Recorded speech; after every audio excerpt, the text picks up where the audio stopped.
Hi guys! సంధ్య థియేటర్‌లో అయిన ఇష్యూని మన రేవంత్ అన్న అసెంబ్లీలో చెప్పడంతో అందరికీ క్లారిటీ వచ్చింది. ఆయన వల్లే ఒక ప్రాణం పోయిందని రేవంత్ రెడ్డి క్లియర్‌గా చెప్పేశాడు అసెంబ్లీలో. దానికి రేవంత్ రెడ్డి చెప్పిన దానికి ఫాల్స్ ఉన్నాయని మన అల్లు అర్జున్ అన్న ప్రెస్ మీట్ చెప్పాడు. సినిమా స్టార్టింగ్‌లోనే నేను వెళ్ళిపోయా. ఇప్పుడే ఒక వీడియో చూసినా. అల్లు అర్జున్ అన్న జాతర సీన్ చూస్తుండు. జాతర సీన్ ఏమన్నా ఫస్ట్‌లోనే వచ్చిందా చెప్పండి? నాకు అర్థం కాదు.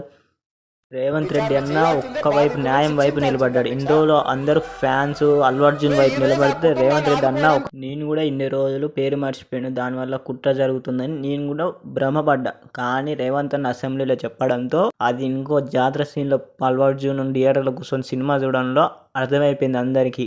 100% రేవంత్ అన్న చెప్పింది కరెక్ట్ అని.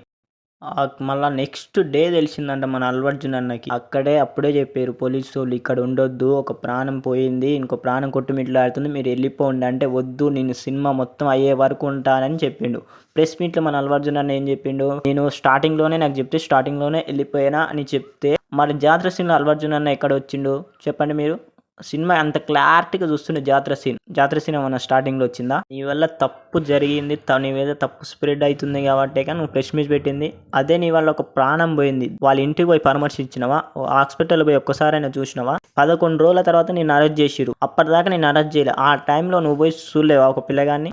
25 లక్షలను నువ్వు పెట్టేది. నువ్వు 2 సంవత్సరాలు కష్టపడితే నువ్వు 300 కోట్లు తీసుకున్న సినిమా రెమ్యునరేషన్లో, ఆ రెమ్యునరేషన్లో కనీసం ఒక కోటైనా ఇవ్వవా? 25 లక్షలు ఒక ప్రాణానికి ఇచ్చేది విలువ 25 లక్షలు. అన్స్టాపబుల్ షోలో బిస్కెట్ ప్యాకెట్కి 500 ఆ రేట్ చెప్పినావు. ఇప్పుడు పిల్లగా ఒక చావు బతుకులు ఉండు, ఒక అమ్మ చచ్చిపోయింది, అమ్మకి నువ్వు కట్టేది 25 లక్షలు. ఏది న్యాయం? ఇలా నువ్వు చెప్పిందే కదా. ప్రెస్ మీట్లో ఏం చెప్పిండు, అన్ని ఫంక్షన్లు అన్నీ క్యాన్సిల్ చేసినా అన్నాడు. ఢిల్లీలో 1000 కోట్లు కొట్టిన దానికి ఫంక్షన్కి అటెండ్ అయ్యిండు అల్లు అర్జున్ అన్న. అల్లు అర్జున్ అది ఎలా అయిండు? ఫంక్షన్లు అన్నీ క్లియర్ చేసిన, సెలబ్రేషన్ అన్నీ బంద్ చేసిన అన్నాడు. మరి 1000 కోట్లు కొడితే ఢిల్లీలో ఫంక్షన్కి ఎలా అటెండ్ అయ్యిండు? కొంచెం నీకైనా కొంచెం తెలుస్తుందా అన్న? నువ్వు డిప్రెషన్లో ఉన్నావు, ఇవన్నీ నీ మీద పడుతున్నాయని ఒక డిప్రెషన్లో ఉన్నావు. లాయర్ ఏదో స్క్రిప్ట్ రాసి ఇచ్చిండని యాజిటీగా చెప్పొద్దన్నా. అది నీకేం జరిగిందో అది క్లియర్గా చెప్పు. అది నీ వల్ల కాదు, ఎవరి వల్ల తప్పు కాదు, అది ఆ పరిస్థితిలో అలా అయింది. అట్లా మనం ఏం చేయలేం కాబట్టి జరిగిన దాన్ని, ఇక తప్పు నాదే, నా వల్ల అయింది కాబట్టి వాళ్ళకి నేను ఏదో ఒక భరోసాని ఇవ్వాలి కాబట్టి వాళ్ళ పిల్లల చదువు, ఆయనకి ఎంత ఖర్చు అయితే అంత, వాళ్ళు ఉండడానికి అన్ని వసతులు నేను చూసుకుంటా అని దగ్గర పోయి వాళ్ళకి ఒక భరోసా ఇస్తే ఇంతవరకు వచ్చేదే కాదు.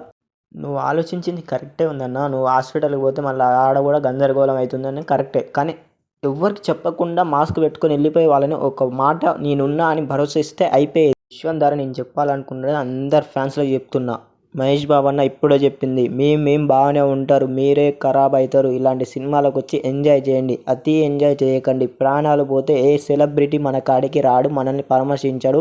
రేవంత్ రెడ్డి అన్న ఇది మాత్రం హైలైట్ నిర్ణయం తీసుకుండు. ఏ సినిమాలకి ప్రీమియర్ షో ఏం రేట్లు పెంచవు అని చాలా క్లియర్గా చెప్పేసిండు. ఇది మాత్రం మంచి పని చేసిరని మెచ్చుకోవాలి రేవంత్ రెడ్డి అన్నని. ఎందుకంటే ఒక నార్మల్ పర్సన్ 12,000 పెట్టి సినిమా తీసుకుంటే ఆ నెల ఎట్లా వెళ్ళాలి? 2 గంటలు సినిమా కోసం ఫ్యాన్ అయ్యి 12,000 పెట్టిండు ఆ సినిమా కోసం.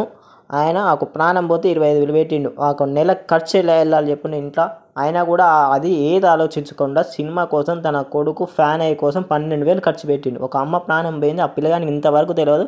అయినా మన అల్లు అర్జున్ అన్న పోయి కలవలేదు. మళ్ళీ 25 లక్షలు ప్రకటించిండు. ఒక వీడియో పెట్టేసి నేను 25 లక్షలు ఇస్తాను. నేను చెప్పిన దాంట్లో ఏమైనా తప్పు ఉంటే నన్ను క్షమించండి, మీ మనసులకు బాధ కలిగిస్తే క్షమించండి. ఇదైతే నిజం, ఇది వాస్తవం.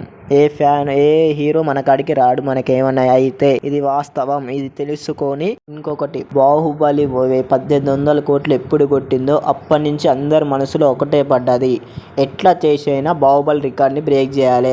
దానికోసమే టికెట్ రేట్లు పెంచిర్రు. మన సినిమానే 1800 కొట్టితే దాన్ని దాటి ఇంకా పెద్దగా కొట్టాలని ట్రై చేస్తుర్రు. దానివల్ల టికెట్ రేట్లు పెంచుతుర్రు. ఇది మాత్రం 100% రియల్. మీకోసం సినిమా తీస్తున్నా, మీరు హ్యాపీగా ఉండడానికి సినిమా తీస్తున్నా అని చెప్తేది అన్నీ బేకారు ముచ్చట్లు. ఇదైతే నిజం. రేపు మాపు పుష్ప 2 బాహుబలి రికార్డులు బ్రేక్ చేస్తుంది. నాకు బాహుబలి సినిమాలో ఒక సీన్ గుర్తొస్తుంది. బల్లాల దేవ విగ్రహం 100 అడుగులు ఉంటే ప్రభాస్ది 200 అడుగులు కనబడుతుంది. అదే ఇప్పుడు పుష్ప 2 బల్లాల విగ్రహం అనుకోండి, అదే బాహుబలి ప్రభాస్ విగ్రహం ఎంత హైట్ ఉంది ఆ రేంజ్లో కనపడుతుంది బాహుబలి. పుష్ప 2 బాహుబలిని దాటిన మా ఫ్యాన్స్కి సాటిస్ఫాక్షన్ లేదు బాహుబలి రికార్డు కొట్టిన, ఎందుకంటే ఒక ప్రాణం పోయింది ఆడ పుష్ప సినిమా వల్ల. పుష్ప సినిమాకి రాకపోతే ఆ ప్రాణం పోయకపోయేది. బాహుబలి రికార్డ్ చేసినా వేస్ట్. మాకు సాటిస్ఫాక్షన్ అని లేదు, ఒక ప్రాణం పోయింది పుష్ప సినిమా వల్ల. నా ఒపీనియన్ అయితే ఇది. మీరు ఏమనుకుంటారో కింద కామెంట్ చేయండి. Please like and subscribe.